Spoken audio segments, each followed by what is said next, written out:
God. Oh God. No. Oh, my sleeve. Okay. Put on that sleeve. I'm trying. Put that sleeve I'm on. trying so hard. Oh my God. Put that sleeve on as fast as Brienne put on that robe. Sorry. Bad taste. Just stay in bed. Poor always. taste. Poor stay taste. in bed always. If That's you the learn key. anything, that's the case of this episode, and in general, is just stay in bed. Stay in bed. Just always stay in bed. Don't leave.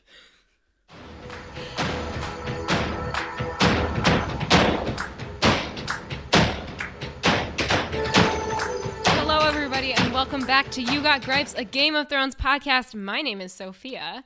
And my name is Carly. And Sophia, did you just say a You Got Gripes episode? I did.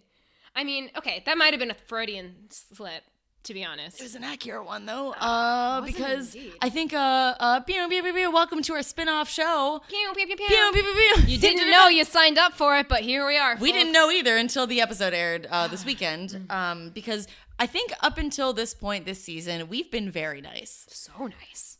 We've been really nice. We've given this show and the writers the benefit of the doubt. We have had a lot of hope. They're the writers. We're not. Right. You know, they're better than us. Boy, they know it. We thought. We thought.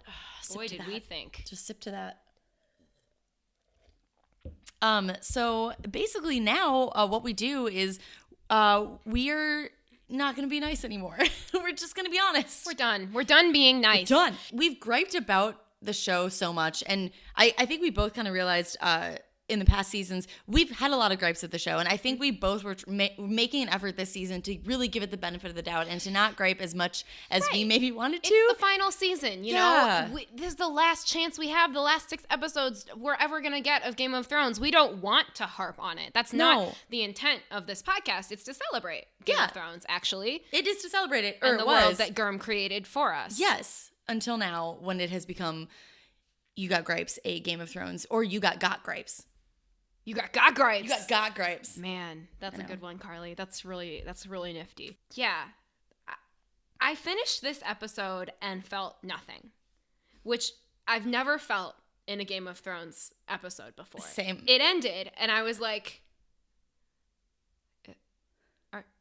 are you joking? Like, is that the show? Almost felt like I was asleep. Like, part of me thought I was on drugs when I watched it. I was like, am I asleep right now? And this is some NyQuil dream that I've created the worst ending of Game of Thrones, and it's in my brain.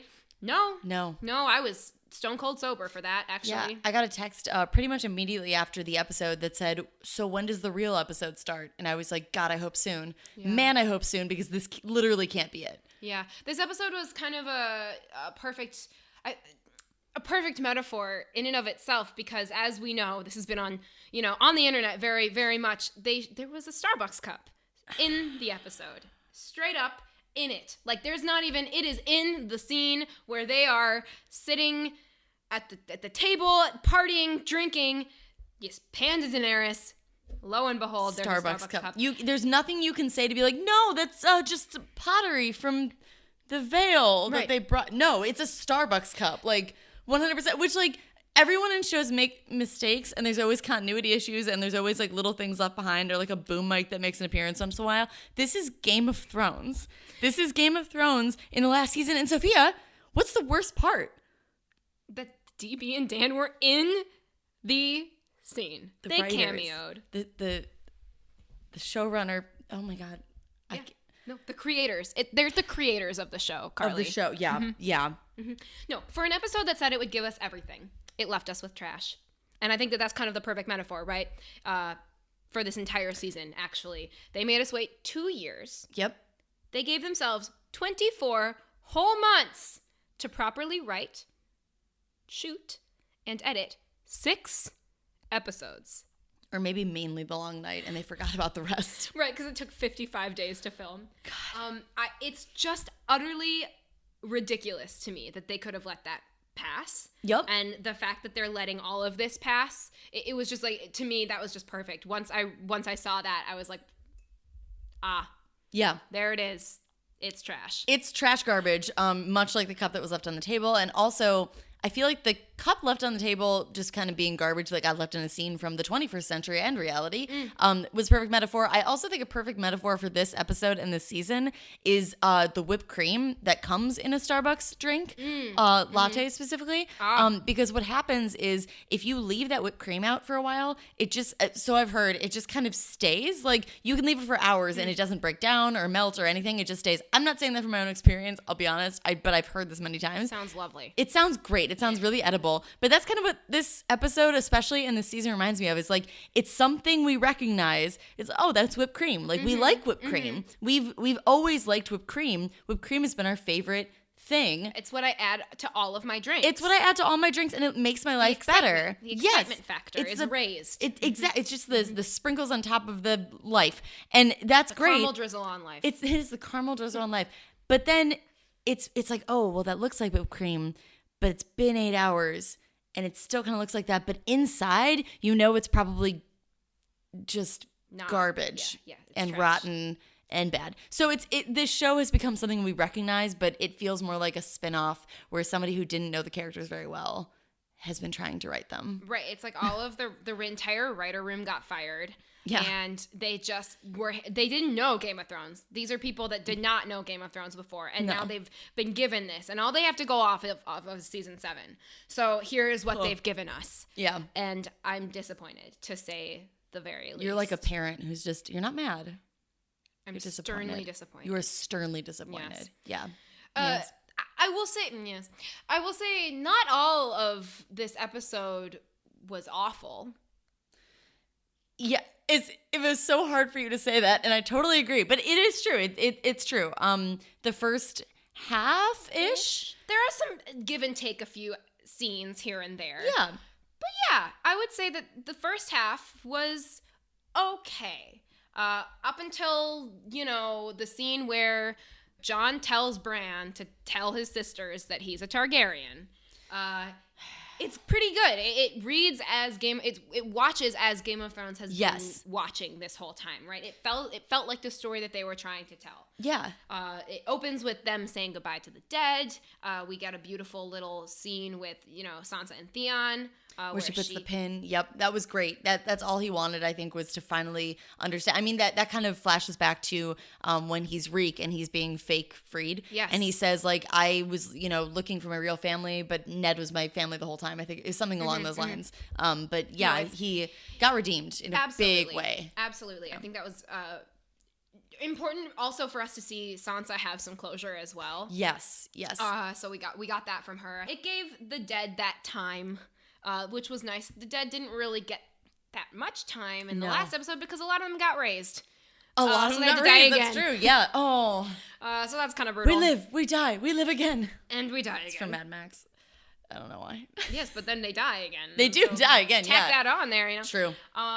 So yeah, so that I appreciated. Maybe it went on for too long. You said you didn't really feel anything. I didn't feel much, and that was really just because I felt like there should have been more to mourn because I'm a monster. Yes. But yeah, it's fine. I liked that we saw the aftermath though, and that we saw the emotions on the characters' faces. For me, it didn't do much, but again, I'm a little bit of a monster, I think, when it comes to the show. I also think that Jon's speech was actually pretty honorable and harkened back to when he was Lord Commander of the Night's Watch and, had to face all these deaths head on, him saying they were the shields that guard the realms of men. I mean, that's true, and they were honorable, and I thought it showed that, I know we're all tiptoeing around it, but yeah, he's a good leader.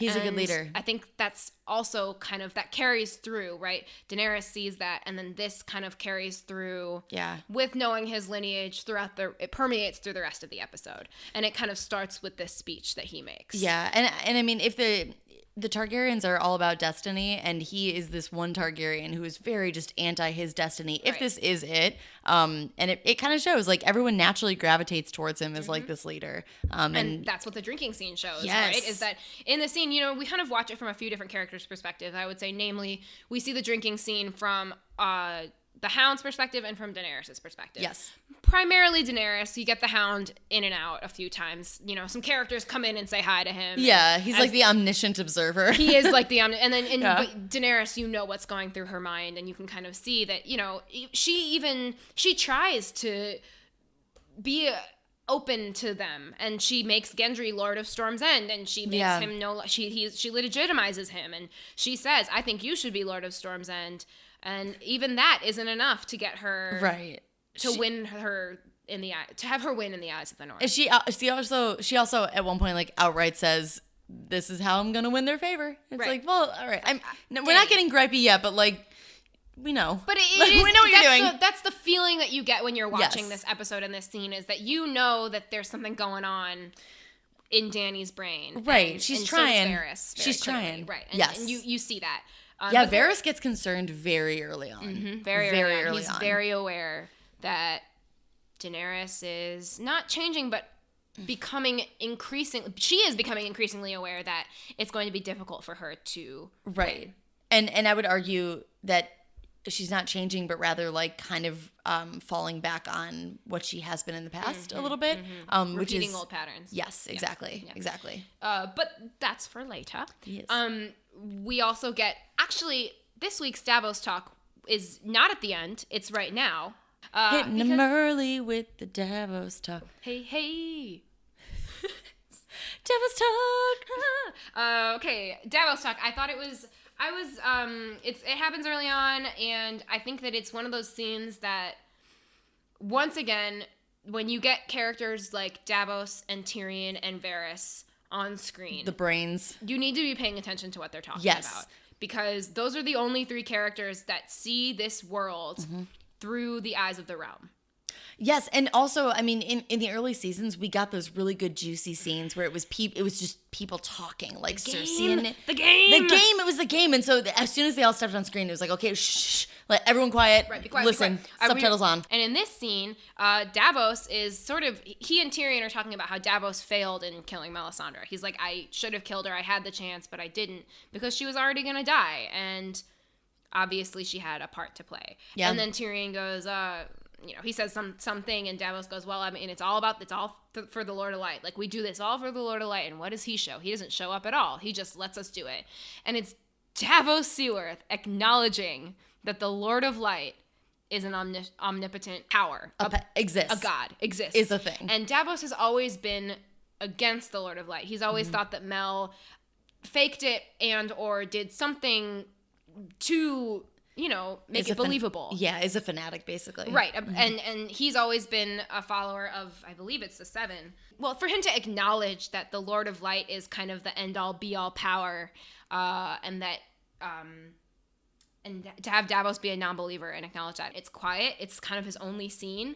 But that, to me, again, with the Lord of Light being the most prevalent god in Westeros and in a Game of Thrones, in this show, I think, again, it's just important to note. Whether or not it comes to fruition, in terms of character development for Davos, it's extremely important. And as a person that watches him and loves him, that's all. I'm done. Davos talk concluded. That's all I gotta say. Thank you very much.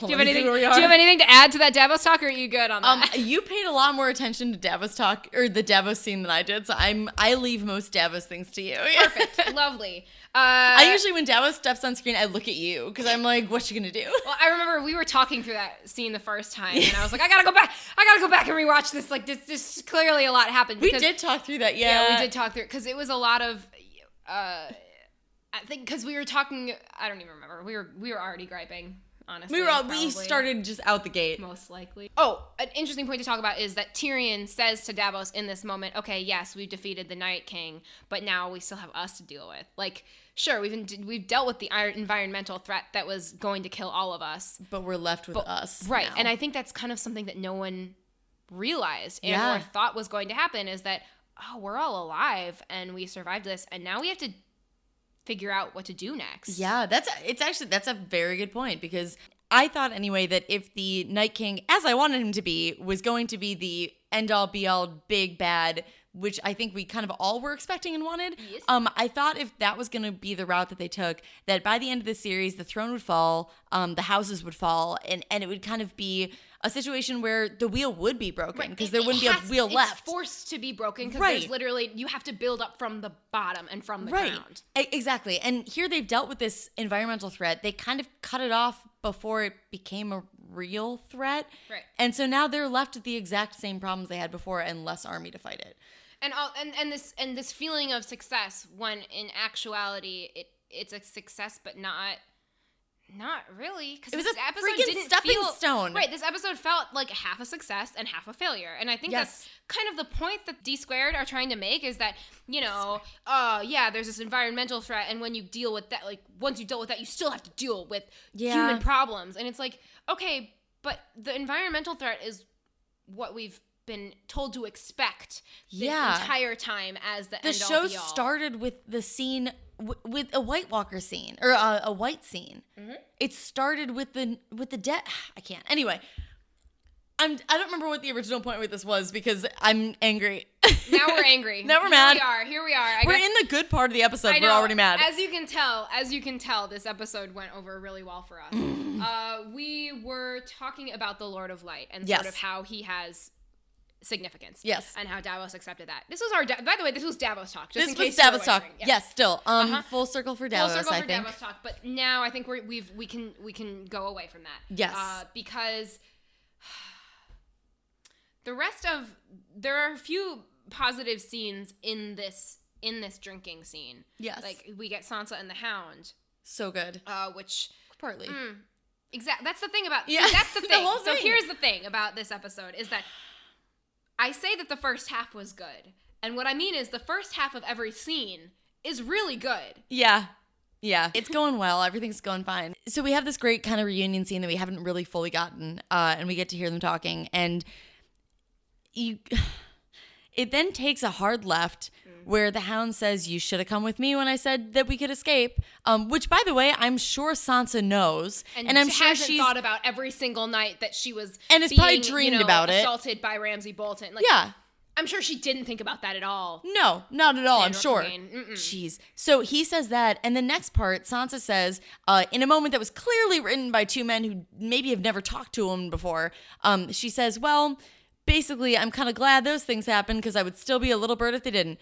Hold on. No, you cannot have this character who we've seen grow into this very strong person because she grew into a strong person and didn't let herself be destroyed by what happened. Right.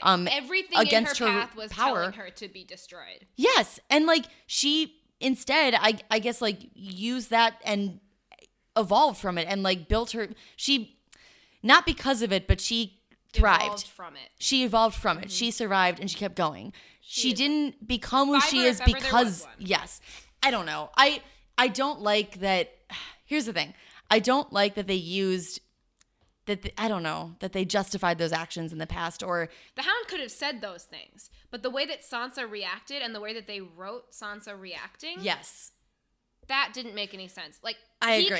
He can be honest and say, I feel guilty that you didn't come with me. Yes. That would have been a better way to word it. Hey, I should have forced you to come with me because you went through a bunch of stuff. I should have told you to come with me. Yes. Instead of being like, I wish you would have come with me. Like that. So that's one way to it was like an scene. I told you so. Right. And it's like, no. Don't I told you so. Someone who's been through that. And so Sansa fires back with, well, if you had, all of this stuff wouldn't have happened to me, and I probably wouldn't be in the position that I am now. Yes. However, that's not how they wrote it. No, that's not how it came off. No. If they had wrote it like that, delicately, as this should have been handled. Yes. They don't know how to handle this topic in any which way. And yet they write it all the time. All the time. Because they don't consult females. It's very clear that this episode, they don't have any females, and they don't have any women in the writers' room. No. It's very clear just the way that they handled Sansa, the way that they handled Dany, the way that they handled Brienne. I mean, and Jaime. Like, it all made me very disappointed because you're both married, and you should know. You have better resources. Than this. You should know better than this. Yeah, they should know better, and I don't know. It was a good chance to celebrate how far Sansa's come and how far how much she's grown, and kind of a reunion scene, as you know, bittersweet or whatever else it might be. There were a lot of ways it could have been approached. They could have talked about how she's changed and grown up and become a really amazing leader in her own right without bringing what they brought into it. Yes. I don't know. I wholeheartedly agree, because otherwise that scene was what that scene was supposed to be. Yeah. Was really kind of not wonderful, but it was a way to see into these two characters haven't been together in years and years and years, and Sandor is still the same. He hasn't changed that much. He's maybe mellowed out a little bit. Maybe, but Sansa has changed a lot. Yes. And instead of honoring that, they kind of dragged her, what she went through like. Yep. I don't know. It just. There was a good corridor what I think could have happened in that scene. Again, like it was started great, took a hard left. Yes. Another hard left. Same with the drinking game between Tyrion, Pod, Brienne, and Jaime. It started so good. I've wanted to see is a fun times drinking game with a bunch of them. Just fun times. Right. Just all having a great time. Good old time. That's what it seemed like. They were playing a drinking game, kind of like Never Have I Ever. Pretty much, actually. It was Never Have I Ever. It was fantasy Never Have I Ever. And then all of a sudden, Tyrion, hard left, goes, looks at Brienne, and decides he's going to call her out for being a virgin. And in that moment, I was totally taken out. And, like, it's not because, like, it could have... I'm not saying that Brienne being a virgin is a problem. No, of course not. By any means. I'm saying that the way that it was brought up was not right. Tyrion never would have done that. Exactly. He never would have done that. Respects women. He does. Also, like, he would never just be like, look at a woman across the bar and be like, virgin. No. Never. I don't believe he has it. Even tact. Is that the right word? Yes, he has tact. He has tact, and also he knows how to handle his alcohol. Like, he's not. I don't believe that he was drunk enough to forego all of his honorifics and just be like, "You're a virgin." No, I do believe that had Pod been drunk enough, he would have said with it. his big old smile that's wider than his forehead. Like, you're a virgin. I remember something like that. Oh no, I said it. Oh my gosh. Oh, I'm so sorry. And then she'd be like, "Get up and go away." Yeah, that would be so and then cute. it would be funny. And she would have walked away, and he'd be like, "Oh, come I'm on, gonna go follow her." Yeah. And then it could have been this beautiful scene and where then he's Pod like, has "It's not a shame thing," and then Pod walks off with his two women. His two women. We know. Pod can get it. Pod can get it. But ooh, I almost said a bad word. The only positive thing to come out of this drinking scene is Jaime and Brienne. I loved it. Which is at first so wonderful, and it gave fans something that we've wanted for so long. When Jaime stands up and just puts his hand up to just stands up and looks at Tormund, I was like, oh my god, it's happening. I was like, Carly, it's happening. We were sitting together, we were watching it. I was like, it's happening. He's gonna follow her, and they're gonna do it. It was like every fan fiction fantasy I've ever had about every show ever that I've like written my OC into, being like, this was me in this, and then he comes and finds me and we take each other's shirts off. Like, that's exactly what it was, but it didn't feel fan servicey. This didn't feel fan servicey because two characters coming together that finally needed to be together. And they've hinted so they've hinted at that for a long time. They've built it up. It wasn't just a fan fiction moment. Her and Tormund would have been a fan fiction moment. Absolutely. I'm sorry. 100%. But she and Jaime, right? She and Jaime have a history and they have a respect for each other. And I didn't think this was fan servicey at all. I thought that this felt like, oh my god, Jesus. Mom! Mom! Mom! We just let her know I'm okay. Oh my god. Hi. Hello, how are you? I'm good. I'm podcasting. Carly got interrupted by her mother. We'll take a quick break. Sophia.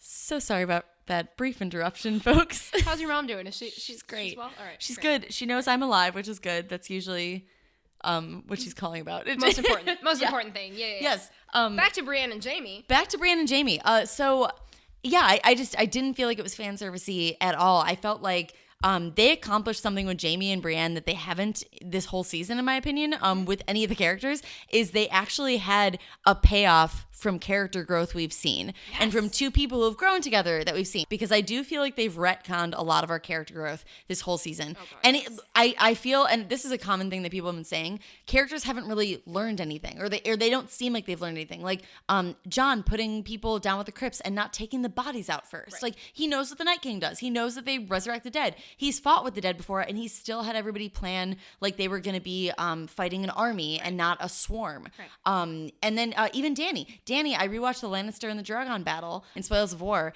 She's seen the Scorpion. She knows that exists.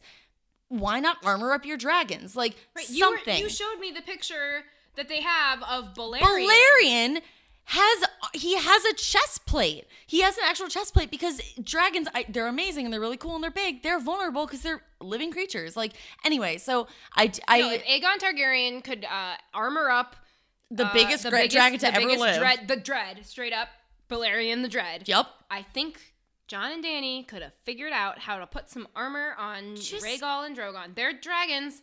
Obviously, they can be killed. Yeah, paper mache it. At least, paper mache it. I don't care. Do anything. Make a really boxy, terrible one. I don't care. Right, give him something. Just give him a big piece of drywall. That'll give just him a large wall. A large wall. I don't care. I don't know how they do it, but figure it out. I don't care. You're smart. I don't know. Around his neck. So anyway, there's been a lot of character growth and learnings that they've retconned over, but with Gianne and Brainy, with Brienne and Jamie, Gianne and Brainy, my favorite celebrity couple, Janie and Bran, with J and B, what they've done is they gave us a solid payoff and not a fan servicey one that we've seen actually grow rather than just get shoved in there. Well, I felt like their relationship came to fruition in a healthy and necessary way. They both clearly wanted consensual to have sex, and it was extremely consensual. Yes. It was one of those moments where I don't even know, she goes to take his shirt off, and it's like, I loved it. There's a comfortability in that scene that I haven't felt, we got Grey Worm and Missandei, right? Yeah. And we've seen Jaime have sex with Cersei, but it's always very animalistic. We don't get to see Well, that's the sex. an addiction. Right. It looks like, yeah. Well, which clearly is played there. out We'll get there. later in the episode. We'll get there. It's fine. Not yet. Good. Not yet. We'll have our time. You're right.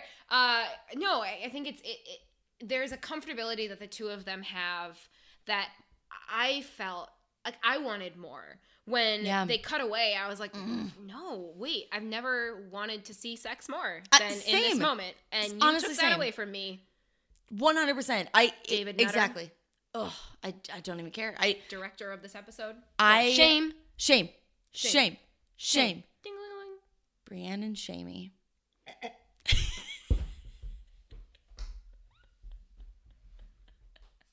Oh, God. Oh, I broke her. Oh, God. Are you okay? Brienne and Shamey. Oh, my good Lord. I didn't even make the pun face for that one. I'm sorry. No, I love you so much. Thank you for that one. It was so, so to have it play out so well, and to have that, to have them be both so consensual and so comfortable, and I don't know, it just felt right. It felt really right. So when right. Jaime gets up and follows her, you're like, oh my God, he's going for it. He's going in for the D. And he knows it. The look on his face, which maybe, I don't know, maybe a little too cocky for my opinion. A little bit. Look, Jaime's a cocky dude. Is it hot in here? Is it hot in here? It was certainly better hot take off my clothes. Better take off your clothes. Subtle. He doesn't know how to flirt, by the way, which is really cute. Well, he's only ever flirted with his sister. He doesn't need to know how to flirt. Yeah. Yeah, no. Gross. But I'm glad he's finally gotten laid by someone that's not his sister. That's positives right there. Yes. Cersei's been getting laid a lot. Jaime needs to step out into the world of not having sex with your sibling. But they kind of do signify, and I think that this kind of, it brings on the rest of the episode, I think, because the look that Jaime has. Yes. They pan back to it after, I believe, there's a few more scenes, obviously, that we'll get to, but this is kind of, I really do think that this is the catalyst, this moment, when Jaime wakes, Brienne is sleeping next to him, and the camera pans from her to him, and he looks at her, and then he just looks, I think I would almost say broken. Yeah. In a way, the way that he just he knows that he can't stay. Yeah. And he knows, and I don't know really if it's him knowing that he's broken in himself and that he is not a good person and that he has tried and can't, but I don't believe that you don't know that after one night. I'm sorry. But I'm sorry, you don't, sorry.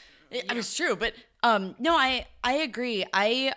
You pointed that out on our kind of rewatch of it, and it really does take a rewatch to notice that scene, because the first time through I remember like my gut kind of thinking that's a weird look, and I didn't think the look had anything to do with, you know, them together or his feelings for her or anything. My theory about Jamie, we'll get into this more later too when the big thing with Jamie happens. We'll get into it later too, but I don't know necessarily.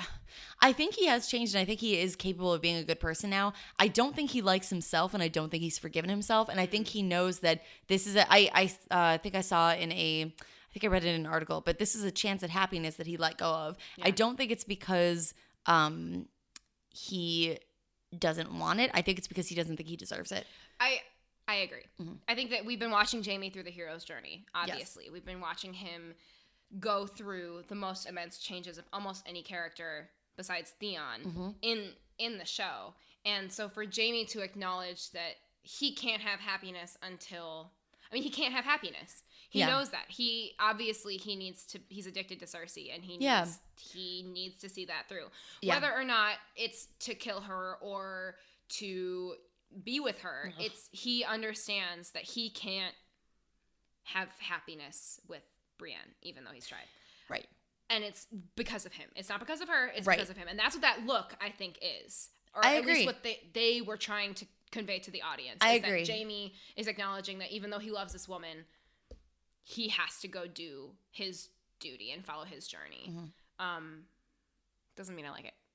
I hate it. And with that kind of signifies the halfway point of where good meets awful. Oh, God. Yeah, so here we go. Let's just dive right in. Here's where the tides shift. These are where the tides turn. Cheers to that. Yes, cheers to what we knew and loved. If you thought the episode was okay, from here on out, you're in for a surprise. You're on Greyjoy for a surprise. So you could have just gone, you're on for a surprise. You're on, I guess that's true. You're on thin ice.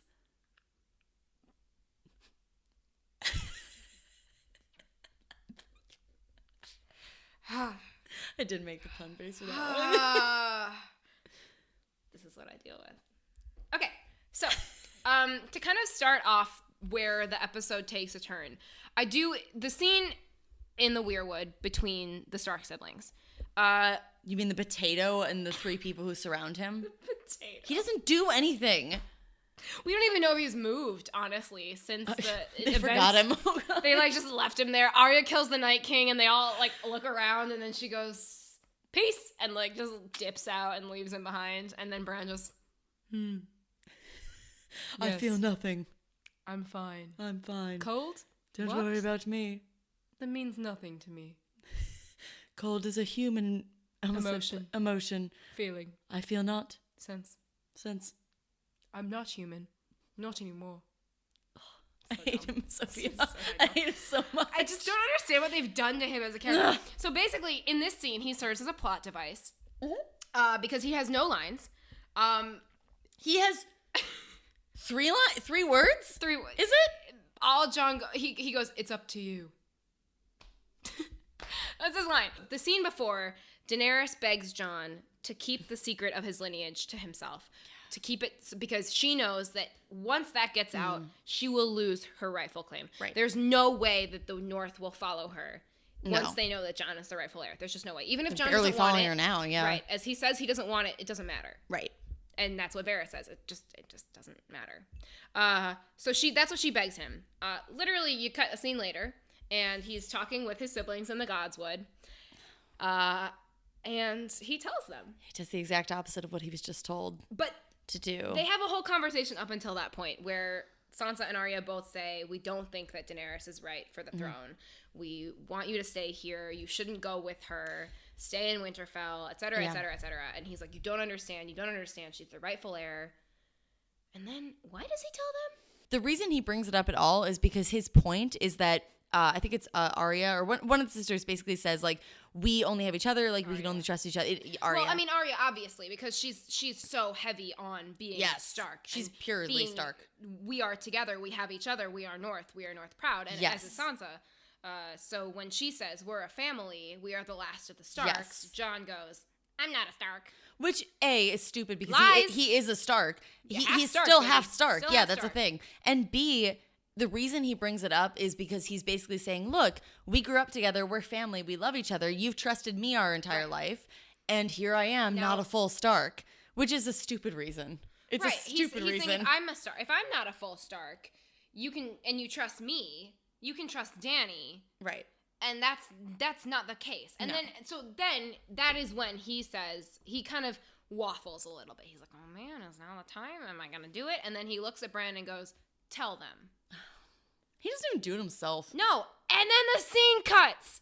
Yeah. And this is why I'm saying at this point in this episode is when I realized they don't give two flying craps about the fans. No, because they should have shown, if they were going to show us anything, it's the siblings reacting to the fact that their brother is not their brother. Is not their full brother. Well, no, he's their cousin, right? Right. Yeah. He's not even their full brother. Like that's a huge character moment, and they don't show it to us. Lying to them all of their lives. Yeah. To protect Jon. The good Ned Stark. The good Ned Stark, the honorable Ned Stark, has been lying their entire life. It's unbelievable. It's unbelievable because remember how they cut this away. It is because remember how Jon reacted to it. I mean, he was devastated when he learned that his father lied. Right. Well, not his father, his uncle technically lied. A man who he thought was his father, and so to have it be for them to cut away when first of all Jon asks Bran to tell. He's like, tell them. He doesn't even think that he's worthy enough to be like, oh, by the way, my mother and father are Lyanna Stark and Rhaegar Targaryen. Yeah. He doesn't even, it's on Bran to tell them that. And then they cut away as if we don't care about how Sansa and Arya are going to react. Which honestly is one of the things I was most looking forward to in this episode. Especially Sansa. Yeah. And obviously we see how it affects her. We don't see how it affects Arya. At all. Not even a little. In the next episode, the next scene we see her and she's gone. And she was the closest sibling to him in the first season. She was his closest sibling. Unbelievable. I can't. Unbelievable. So there's that. So that's the first signifier. Great. Literally the next we're in gripes now, just in case you were wondering. Full head first into gripes. Full dive. This is Game of Gripes. Full dive into Game of Gripes. Game of Gripes. You got gripes, you got gripes, whatever you want to call it, we're here. Hi. What's up? So yeah, that happens. We cut away. We don't know how they react. The next scene, Tyrion and Jaime are talking and drinking and having a wonderful time. And all of a sudden, who shows up but Bronn? Walks in the door. Walks in the castle. Straight up meanders on in as if he belongs. Yes, his crossbow wasn't hidden, by the way. Like, he had walked in with a weapon. Holding it. You can't go to a concert here without people checking your purse to make sure you don't have a weapon. And they took my pepper spray last time I tried to go to a concert. They're like, you can't bring that in. And I was like, defend myself? They took my friend's Stabby Cat keychain, which is a self-defense thing. He walked in with a crossbow. Into a castle. Into a castle that had just been defeated. Like, they had just won over winter, but lots of casualties. So many. Even though they were drinking, you'd think they'd still have people manning the gates. Anyway, Bronn shows up and is like, I'm supposed to kill you, but I don't want to. Just give me money. And Tyrion's like, cool, we'll give you Highgarden. Sure. Okay. A choice. Sure. Was made. Your silver tongue is working really well for you, Tyrion. Promise Bronn something that you don't have. That's a really good idea. That's definitely going to turn out well. Awesome. Awesome. Great. Cool. Then we get a scene with the Hound leaving Winterfell. That is a good scene. And Arya catches up with him. And they both say they have no intentions of coming back. Right. Which is interesting. Interesting because we never got a goodbye scene between Arya and anybody. No. She just straight up just dips on her sister, dips on Bran. Although we've all been waiting for her to get to Winterfell for so long. She makes it, she kills the Night King, and then she just dips. I believe that with her character. I do too, but I would have, okay, sure. I still would have liked her to have said goodbye to Sansa. Oh yeah, for sure. Or at least like looked at them and like, said her inside mental goodbyes or something. I don't know. Nothing. You get nothing. So I had an issue with that. Also, I don't have an issue with the Hound leaving. Obviously, he needs to go kill his brother. Like, we know that that's what he's talking about. Clegane Bowl needs to happen. Right, and even if I don't really care about Clegane Bowl, which it's never been a thing. Like, I know book readers love Clegane Bowl. Yeah. I get that. For me, it's never been a thing because I just know it's the end of both of them. I know that they'll both die at the end. So I don't want to see that. I'm not ready to see the Hound die. That's At this fair, point, yeah. fine, kill him off, because God knows I need some people to die. Yeah. And then we get all of one scene before Sansa spills the beans. If even if it's quick. It happens fast. Instant. And it's like, okay, cool. Jon swears you to secrecy. Jon's a dumb, because Sansa's the most pragmatic ruler that literally Winterfell has ever had. Yeah. And she cares about her people. Well, and that's the thing too, is I think there was a lot of back and forth argument between should she have done it, should she not have? I think she made the right choice. And I think she made the right choice because it is on brand for her. She is very pragmatic. I was thinking that earlier and I didn't go there. And I'm so proud of you for going there. Oh my God, you turned the tables. That's right. I can make puns when I feel like it. Oh, dang. The table is turned to the other foot. Yes. Yes. What were we talking about? Yes. Brand. Sansa, she's on brand with the type of ruler she's been up until this point, which is very pragmatic, very kind of to the point, cut and dry, like logical. She's like the Vulcan of the show at this point, where she's like, this is logical, this makes sense, like. Which is what she even says in that moment when Dany wants to, take all the soldiers to King's Landing. Sansa's like, they need to rest. Like, right. We just got done fighting a battle for our lives, and you want to go into another battle when they're just human beings. Like, and she's right. Absolutely. No, she's right. And that's why I agree with you that she made the right decision in telling Tyrion the truth about Jon's lineage. Because if anybody knows how to rule, it's Sansa. Yeah. She's been taught by the best. And I'll say this again and again and again. She was taught by Peter Baelish and Cersei Lannister. Yeah. I'm sorry. You don't get any better than the game. The two players of the game than those two. Exactly. Cersei's still alive, first of all, and Littlefinger got killed by Sansa, who he never expected to get killed by. Cersei's still alive, and she owns the world right now.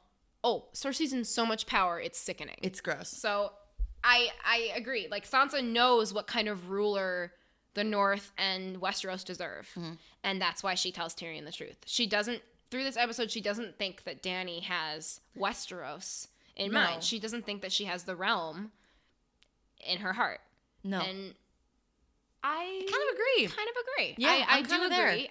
I think that Dany, that doesn't mean I like what they're doing with Dany. No, I don't. But I do agree that the way that they're telling Dany's story, she doesn't really have any care for those of people in Westeros that she's shown.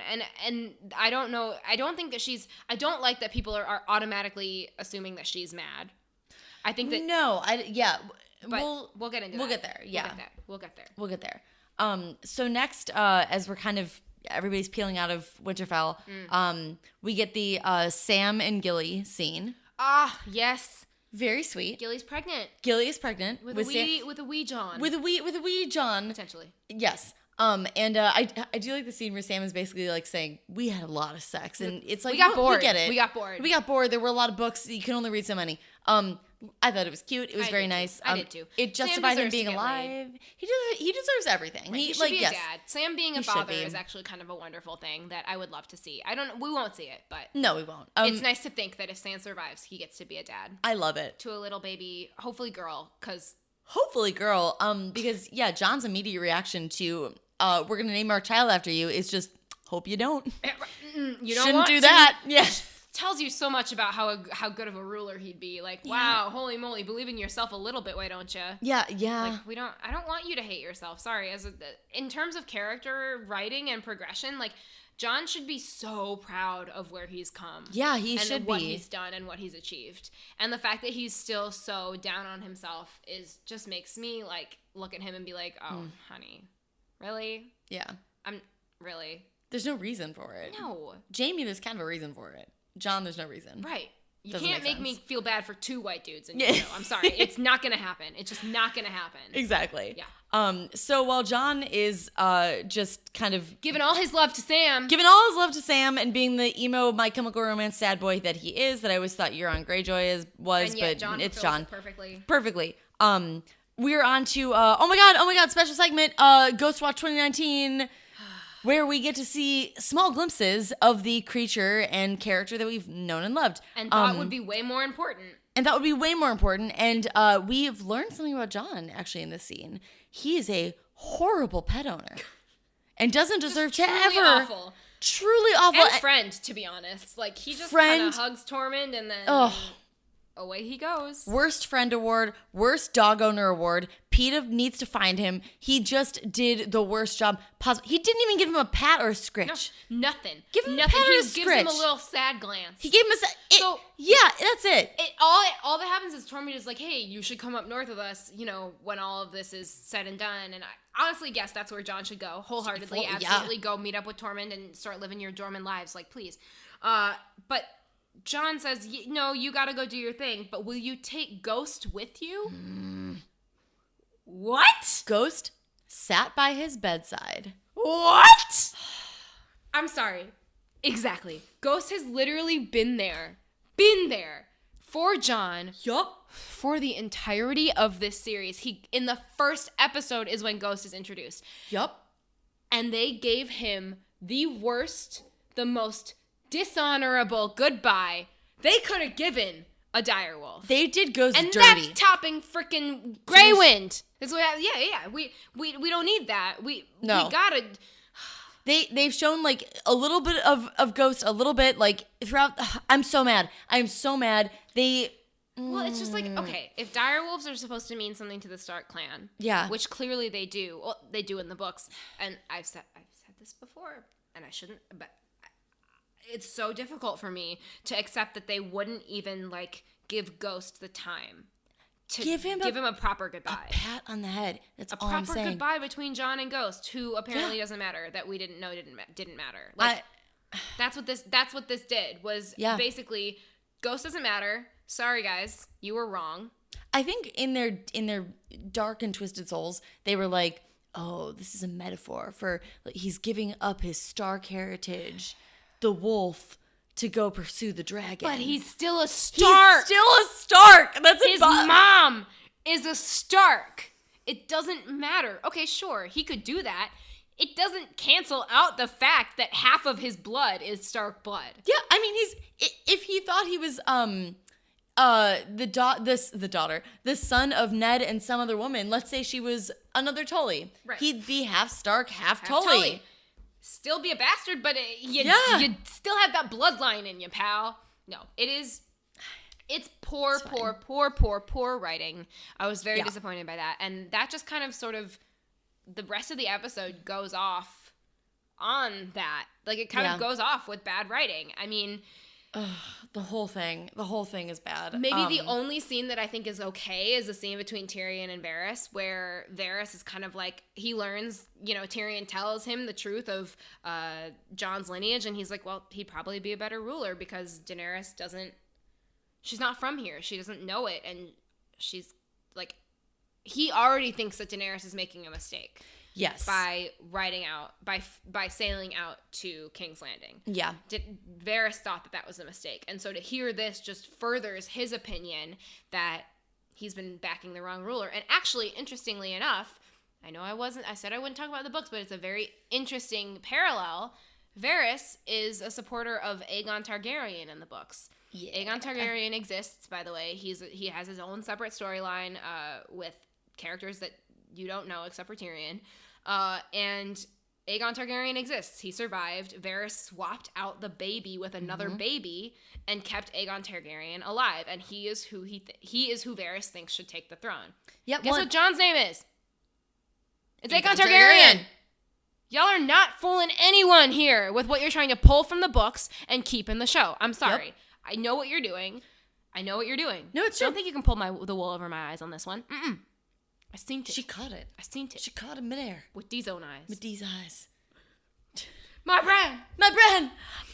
Well, it's also interesting, just kind of like fun tidbit side note. Rhaegar Targaryen, there's a very good video by Alt-Shift-X. Love them. So good. They have a great video about is Rhaegar Targaryen the actual hero of this entire show?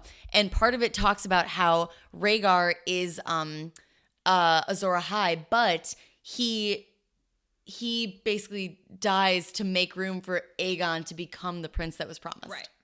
Which is amazing, and that would actually kind of add up here. Like, it all anyway. So it's just a fun tidbit. No, it makes sense. It makes sense. I agree. I see Varys' point of thinking. Yeah.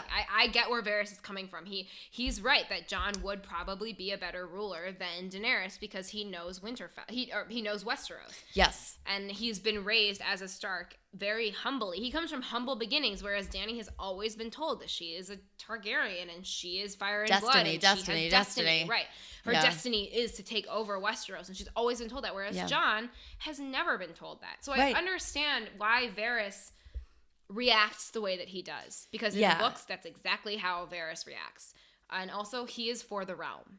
He's for the realm. At the end of the day, and this is we keep coming back to this, the realm is what is the most important, right? In the eyes of the Spider, in the eyes of Peter Baelish, in the eyes of people that played the actual Game of Thrones. It's always the realm. It's always the realm.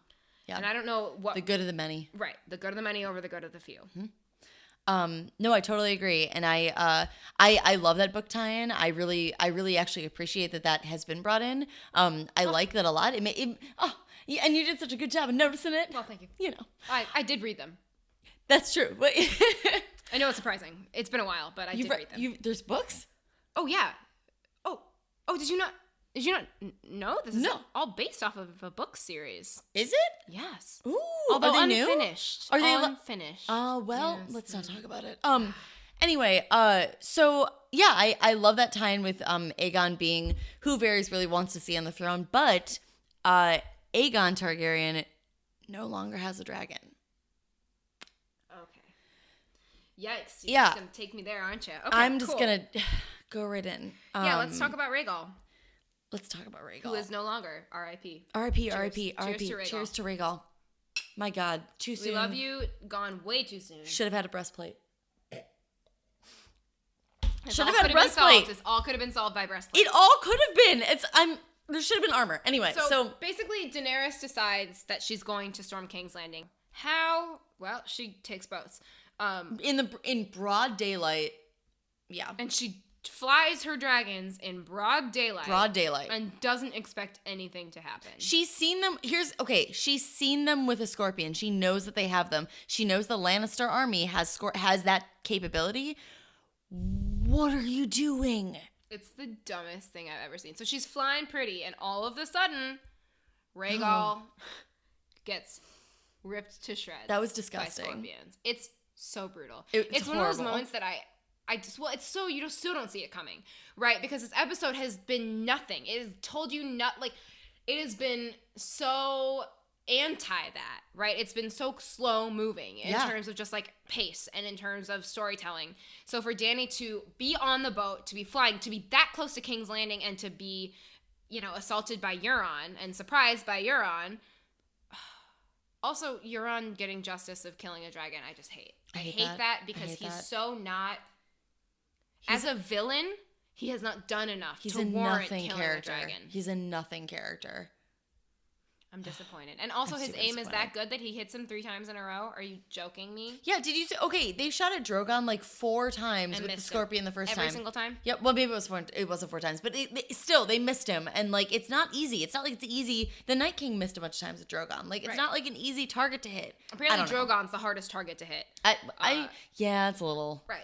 Which he's big. It makes sense. But I also think that not putting your dragons in breastplates if you're going to go into war is stupid. Insane.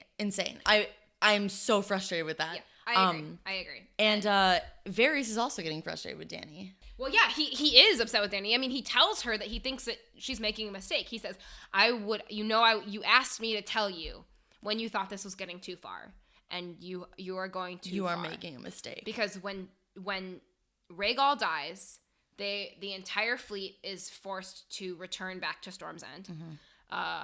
And that's when she says, you watched my child fall from the sky. How can you not think that the right thing to do is raise King's Landing to the ground? And he goes, well, Cersei's bringing all the small folk in from King's Landing. As her shield. She's putting them into the Red Keep. He's like, you can't go after them. You'll be as bad as the villains that you hated. Don't repeat history. Don't be your father. Do not burn them all. And she says, well, okay, fine. Okay. She listens. I hear you. I hear you. You're right. They need to know that I have tried everything. Mm-hmm. And I do want to say this separates her from the Mad King. I mean, we've touched on this a little bit, but people keep saying Mad Queen, Mad Queen. I mean, she's eventually a pissed queen. Yep. Like, she's mad. She's mad in that sense. She is not Mad King levels. They've hinted at, and they foreshadowed at the idea of her going down the same path as her father, which honestly Varys very much has. Yes. He very much has. But it's the third one today. I'm sorry. So I'm just setting you up. That was a bad one. I set you up and you strike them on out. You did, right. yeah. That's the way it works. You're the pitcher. I'm the batter. Yep. Sports are not Sports. a thing I watch. But I do believe that she has the potential to go down the path of rage and of kind of brutal conquest. Madness. Not conquest, madness, but conquest, not madness. Right. Yes, I don't think that she's mad. She's not mad. I don't think that Daenerys has the mad gene. Right. No, I think she gets even rageful. angrier. She's even angrier at the end of the episode. But right, I think she gets rageful, and it starts here. Yes. And this is the catalyst. Right? Yeah. This episode is the catalyst for Daenerys. Daenerys should make a choice. Steps. Right. Next. Steps. Yeah, for sure. Yes. Before we get into the last scene of the episode, I do want to talk slightly. Just I want to touch on it just a little bit. Jaime leaving Brienne. Yeah. Because we get Brienne and Jaime together, finally, after years and years and years of sexual tension and of building up these two characters supporting each other and loving each other and being there in the hardest moments. And all of a sudden, Jaime ups and in the middle of the night, after their second session, I'm guessing, leaves. Yeah. Gets on his horse and decides that he's going to go back to King's Landing which we don't know what to do, but the assumption is that he is addicted to Cersei and can't quite let her go. And I am very torn with this scene because we both agree that it wasn't handled the right way. I personally think and really, really hope if they have a semblance of themselves as writers that's sticking to the growth that the characters have experienced, they're going to have Jaime going to kill Cersei. I think he's addicted to her. Mm-hmm. I think he knows that his fate lies in killing her. I think that he is the Valonqar. I really, really, really hope so. I do. I just wish he'd said it. I wish he'd said it. If that was the plan, yes. Okay, great. That's the plan. Then he needs to say that to Brienne because guess what? Sleeping with a woman and then straight up leaving in the middle of the night. He knows that. Oh, maybe that is cardinal sin. Cardinal sin. I'm sorry. You just don't everybody knows you don't do that. I honestly wish he had left and she hadn't run out. That's I wish all she we had needed. If Jaime had just had this moment of looking at her. Yes. And obviously the Nikolaj Coster-Waldau can handle eye acting because he does it in the scene before. Yes. If he just looked at her and touched her briefly and then gets on his horse and rides off into the sun. Yes. We did not need Brienne crying at his feet and holding his face and begging him to stay. That was so painful. It reduced her to, oh my God, to have no agency. She had no agency. It just, They brought, it's like they couldn't. Powerful woman in Game of Thrones. How could you do this? It's like they couldn't stand the fact that they gave her the power of being a knight. Right. And that's they what had to sucks. take it away. That's what sucks. That's exactly what it is. They gave her this power, this role, this honor of being a knight that no woman has ever carried ever in Game of Thrones. And they give her the man that she's loved. And so they have to rip that away. But in a rip bad away way. Her agency as well in that. And that, whew, I was so pissed. When that scene happened. It just seemed out of character. I mean, everybody's gone through that experience, of course, right? To have someone that you're so into make you think that you're really into them and then have them walk away. We've all been there. Yeah. But it was not necessary. No. Completely unnecessary. In the same episode. Here's the thing. I can accept that Jaime is addicted to Cersei and can't let her go. But you need to show that over the course of episodes. You can't just drop it in. You can't just drop it in after having him leave at the end of season 7, leave his sister's side and decide to go to Winterfell, journey to Winterfell, face the trial, right? Finally but have Brienne stand up for him. have sex with Brienne and then just. That's why I think he's heading to kill Cersei. I don't think he's heading back there to rekindle things with her or to be with her. I think he's heading there to kill her because I want to believe that. Well, if they don't do that, they will have unraveled and completely undone 7.5 seasons of immense character growth. And I think that'd be low even for them. I mean, I wouldn't be surprised at this point is the problem. Oh, man. I want to be wrong. I want to be wrong. Yeah.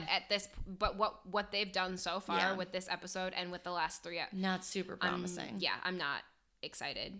Yeah, I'm not. Normally I say I am. I normally say that I am. I use that word way too much, but I'm not actually looking forward to seeing what they do with Jaime's character after all this, and that makes me so sad because he was straight up the MVP of last season. Yeah, he was. And he has gone on the biggest character growth arc that I have seen in television recently. Yeah. And it's been so long and drawn out, and to have, the first episode end like the first episode of the season end like the first ever episode ended, with those two characters meeting. Mm-hmm. I thought that it was going to be very telling for Jaime as a character. Yeah. And I hope that you're right, that he is going back to Winterfell to kill Cersei. I just don't think that. I don't think that they care enough to write Jaime as a character that matters. It's weird for me to say that because this whole time, up until this point, I've been saying, no, they care about these characters. They care about Jaime. They want to do us justice. They want to do the show justice. But by them making the decision that they did with Brienne and Jaime, I don't think that they are. No, I definitely agree with that. I'm hoping again, like the Jaime storyline ends with him killing her, but as was predicted. But again, like prophecies mean nothing. Well, apparently. I think Jaime and Cersei will die together. I just don't know that they'll die because Jaime killed her and then kills himself. I was hoping that was what would happen, but I just. So speaking of Cersei, she's the catalyst behind the next thing that makes Dany into the, I'm not going to say Mad Queen, but the Pissed Queen. The Pissed Queen, because I don't think, I agree. Mad is not the correct word. No. But Angry she Queen. Is certainly trying to trigger Dany. Yes, she is. She succeeds in this does. Scene. The final scene of the episode. Weird scene. Very weird. Did not work in any way. It was completely disjointed. I think. It's Drogon's just sitting there, and it's like a bunch of scorpions pointed at him. Right. So Dany agrees that she's going to go talk to Cersei and ask her to completely give up, basically, and hand over the kingdom. To bend the knee to Dany when Dany has no army and one dragon. One dragon. Yeah, sure. That's going to make sense. Tyrion is like, no, let me talk to her. I got this. Sure. So sure, that's what happens. Tyrion, they line up at the wall of King's Landing. Felt exactly like Daenerys entering Karth in season 2. Very reminiscent of that. CW version of it. Oh gosh, you're getting me angry, Carly. Here we go. So basically, Tyrion and Qyburn have this face-off, and Tyrion's like, "Don't make me kill all of these people. Like, don't kill all the innocents, Qyburn. Like, what you doing?" And Qyburn is like, "Oh yes, the cries of burning children is so awful." And you're like, Qyburn, I don't believe you. I don't believe him at all. I don't believe you, pal. And he's like, I'm just a mouthpiece for the queen. All I'm saying is nothing. And Tyrion's like, all right, I'm done with you, fool. I'm done with you. And he literally walks past Qyburn up to the wall. Cersei has all of her archers draw on him. And you think, oh my God, this is the moment. Cersei's finally gonna kill Tyrion. Nope. She lets him say his piece. Which she never would have. I don't think this character You ever sent would Bronn. have. You paid Bronn a buttload of money to go kill your brothers. And now that you have this moment in the palm of your hand, you're going to say no? No. Mm-hmm. So that's the first just like, you're joking, right? And then basically Tyrion tries to appeal to Cersei's better nature and says, you're better than this. Don't do this. Like, he just does the same thing he's been doing all season. Not loudly enough. But to Cersei. Yeah. Not Dany. Cersei's a mad queen. Dany's on the cusp of being a mad queen. So yes. It's like I don't think that Dany's mad, by the way. Just going to put that out there right now. I don't think that she's mad. I think that the situation is driving her to be a little bit pissed. Fair. And rightfully so. Fair. But basically, Cersei has Missandei. This is, I don't know how. After she attacks Dany and kills Rhaegal, all of the soldiers from Dany's fleet, they end up on the shore except for Missandei, and Grey Worm starts shouting, Missandei, where are you? And all of a sudden we jump to Missandei is chained up with Cersei. I'm sorry, what? First of all, it really gives me great joy to picture Euron in a dinghy, rolling out there and looking for her in all of the sea of dead Dothraki and Dany, people he's like, oh, wait, where is she? Oh, she's this one. The problem with this is how they kill off Missandei. Yeah. We knew she was going to die. Obviously, we knew, there was no question. Once Cersei has you, you're not coming back. There's no way. They choose to kill her off in chains. Yeah. Missandei is the only woman of color in Game of Thrones and has been, freed. And that's a big point of her character. Yeah. Her whole point is that she is free and she will die free. Yeah. So to put her in chains and to kill her in chains is a huge issue that I have. Yeah. With the way that this episode played out. I don't think that Missandei needed to die. I think that the only reason that she died is to have Dany be mad. I really do. And to be shocking. I don't. All I can see is that they want Daenerys to be the Mad Queen. Yeah. And I'm angry. Yeah. I'm angry because this is. Well, they mistreated their female characters pretty heavily in this episode. Especially in this episode. Yeah. And this is just another one of those moments. And having her be the only woman of color is just a whole other thing. It just frustrated me to no end that they chose to. Tyrion thinks that he can talk Cersei out of this, which is just ridiculous. Yeah. And then it ends how we all think it's going to end, with Missandei getting beheaded. Yeah. And Daenerys getting angry. Yeah. And that's literally how the episode ends. There's no recompense. There's no nothing. That's how the episode ends. Yeah, both of us just kind of sat there for a second. I come back to, this episode made me feel empty, and it's because of this last scene. Same. I would have maybe been okay with this episode had this last scene not happened. Honestly, the things that they pulled, maybe it all would have been okay. But the problem is that they chose to kill off Missandei in that brutal way. Yeah. It just didn't make any sense how they got her. It didn't. Well, and also the final line she has is such a foreshadowing to Dany burning them all. She says Dracarys. She says burn them all. Which, it's a badass last line. Yeah, no, absolutely. I'll say that. But at the same time, it does nothing but foreshadow, Dany's going to kill a bunch of innocents. She's going to burn them all, just like the Mad King. She's the Mad Queen.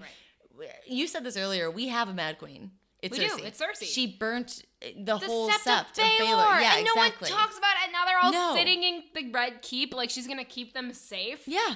It just doesn't make any sense longevity-wise. And in terms of story, it's the story that they've been telling up until this point doesn't matter. And that's just kind of how I feel about this whole episode. It just was, it was just, that came to fruition. Yes, I completely agree. One of my biggest problems with this episode and also this season is that it's pretty much that. I feel like they're telling a different story, and I feel like they're kind of retconning everything that they've built up to this point. And I kind of have my own theory that they were going to have a much better ending, but maybe they saw that people guessed it already, which honestly would have made sense because, yes, if you present a bunch of clues and facts and character growth, yes, some people are going to guess it. But I think they chose to be shocking and surprising instead. They took shock value over story. Over story. No, I totally agree. They chose an M. Night Shyamalan twist, and you can't just do that. You can do that if it pays off, but this has no payoff. Right. And I mean, the writers have even said that they had Arya kill the Night King, for example, because it was, quote, unexpected.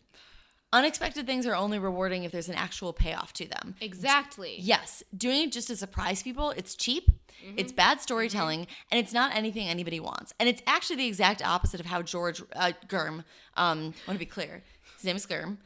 How our Grandpa Gurm writes. Yeah. He says that he typically, and I, just for credit, heard this on Alt Shift X. I never remember the name of that, but it's very good. I heard this on that show. Gurm says that he writes by basically not really having a hard plan for every character. He writes the characters, lets them grow and evolve as he writes, and then he follows where they take him. Which makes sense. It makes sense, and that's good. It's You're organic. following. It's an organic way of storytelling. Exactly. Yeah. These writers in the show are going a hard left way away from where these characters have clearly been leading them. Yeah. And it overwrites everything we've watched them become, and it also doesn't feel right. Everything, every turn, every twist, every shocking moment that they've had, it doesn't feel right because it's not where the characters have led. Well, and it feels like they're cheating the audience. It does. It feels like they're leading us in the story, that the path that they've been leading us down is not actually one that has been well thought out. And that, it's like it hasn't been cleared at all, right? There's like all these vines and all this stuff that we have to cut away in order to find a good story. And that is not how writers should be. That's not how you should, as a showrunner, I don't know, like, I'm not trying to tell them how to do their job, but like, God, like, that's not what I would expect. No, absolutely not. That your audience has to make sense of it, of what you're putting out there. Well, that's what's weird too, is like, for an HBO comparison, in the last season of True Detective, they would have these little, the post episode things where they would explain things. In that episode of True Detective, they would actually have to explain things that they thought were being really clearly symbolic that weren't. Right.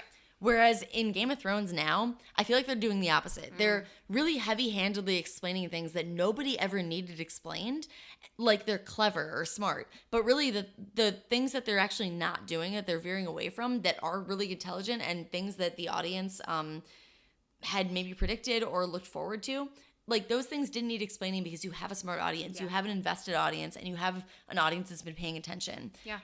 And that's such a big difference. It's like, again, if you look at True Detective, it's like the storytelling was poor and it was unclear, and that's why you had to have like these explanations after. For Game of Thrones, I think they think that their audience is missing a lot more than we're actually missing.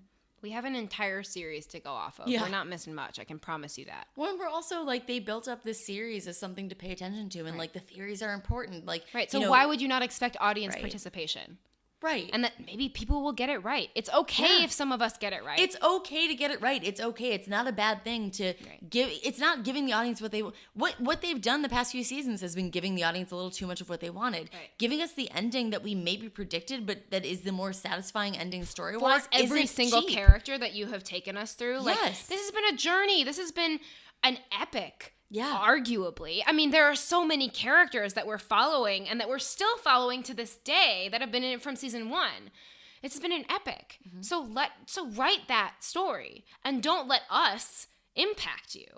Yeah. Because that's weak storytelling. And that's why I'm really bummed. That's why I'm really bummed. This episode took it out of me. Yeah, dude. Took the wind out of my sails for sure. Took the wind out of the sails. We're in the doldrums. We are in the doldrums. Man. The really, fishing's bad and the wind is poor. The eddies are not working, man. They're not working in our favor. Holy moly. Yeah. I think that we've kind of covered all that we can for The Last of the Starks, which was the dumbest name I've ever heard of an episode of Game of Thrones. God. Because we John could get is in. Literally not. Oh my God. We could. Well, he's not. It's just they're not. Thanks for letting us gripe. Yeah, thank you so much for letting us gripe. And with that, we're going to let you know our beard rating for this season. It's not unanimous this time. We each came up with our own beard rating. We did. Carly, what's your beard rating? I'm really interested. You said when you came up with it, you're like, oh my God, I got it. I got it. You looked like your eyes got bright. So I'm very interested to know what your beard rating is. My beard rating for this episode is varies. Oh. Because he doesn't have one? Because there's nothing to it. Literally, mine is so similar. What is yours? Joffrey. Oh, crap. Peach Fuzz Joffrey. Yeah, throwing it all the way back to season 4, baby. Yeah. Nice. Joffrey, Good straight one. up same. They didn't know what they were doing. No, they didn't. Oh, I love that. That's a good one. That came out of left field. I love it. All right. That's right. So there you have it. A Varys because there's nothing there, and a Joffrey because they didn't know what they were doing. Yeah. Kind of a perfect summation of this episode, I would argue. It's great, yeah. And with that, I think we can wrap up. We are done with The Last of the Starks. I never want to look at this episode again. No. We couldn't even really fully rewatch it. I tried a little. No, I'm done. Thank you all so much for tuning in this week. We know it was difficult, and we appreciate you hanging on with us while we broke it down. It was hard, and we're there for you. Just know Yes. that. We're there for you in this trying time. Trying time for fans out everywhere. Trying time for fans everywhere. My name is Sophia Matthias. You can find me on Twitter at Commander Tully. My name is Carly. I'm on Twitter at Chillin555. It's at CHILLYN555. I have to spell it every time because I spelled it like a douche nozzle. And you can find me also at my website, which is just carlynhill.com, CARLYN hill.com. And my Twitter link is in there, and Instagram, and all that good All that stuff. good stuff. You can follow the podcast at YGGPod on Twitter. Yes. Please subscribe if you haven't. Leave a review on iTunes or wherever you get podcasts, because that would definitely help us out. Let us know what you thought about this episode. We'd love to hear anybody's thoughts. Just write in all caps to us. We don't care. Let's just gripe about it together, and we can all suffer together for this. And a big shout out to, what's his name on Twitter? We were going to shout him out. Yeah. Hang on. YGG, Daniel something. I remember that. Yes. Hang on. The worst episode ever. I kind of agree too, actually. Huh? The worst episode ever. Not ever. I read that. Oh, come on. I don't have grass. I've got got. Come on. I don't have grass. There's no grass here. Leave the grass alone. Okay, here we go. And I retweeted. Yeah, it's this one. That guy, Daniel. Okay, you want to give him a shout out? Yeah. And speaking of Twitter, we want to give a big shout out to Daniel Madden. His handle is Daniel P. Madden. He did an awesome and hilarious video of John walking away from Ghost with Sarah McLachlan's Angel put to it. Yeah. We love you, Daniel. It's the first thing I saw this morning, and it got me out of bed, and I didn't have to hit 12 alarms for once. Amen. Amen. I read that and I perked right up. It was amazing. So thank you so much. Go like his tweet and watch his video a million times, because we have. Yes, for sure. We retweeted it in case it's hard to find, but yes. It shouldn't be, because it's awesome. But thank you all so much for tuning in this week. We know it was a rough one, and we really hope next week will be better. I think it's going to be emotional no matter what. It's going to be intense. It's going to be something. I hope Drogon does a Balerian-style attack on King's Landing like he did on Harrenhal. We'll see. Until next week, the night is dark. But full of Davos.